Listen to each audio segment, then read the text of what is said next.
Bro, kenapa tu? Kau busy tak?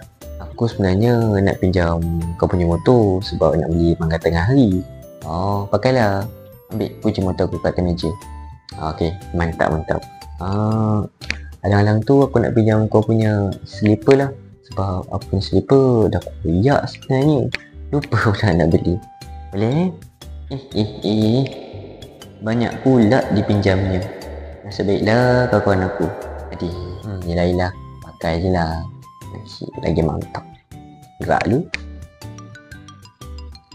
Bro, aku nak pinjam punya pen boleh tak? Aku punya pen habis dah buat lah. Yelah beli sendiri kau ni. Apalah. Kau ni. Kau pinjam barang aku boleh? Aku nak pinjam barang kau tak boleh pula. Dasar kedekut. Astagfirullahaladzim. Yelah bro, barang kau seorang je boleh guna. Tak apalah. Tahu tak apa.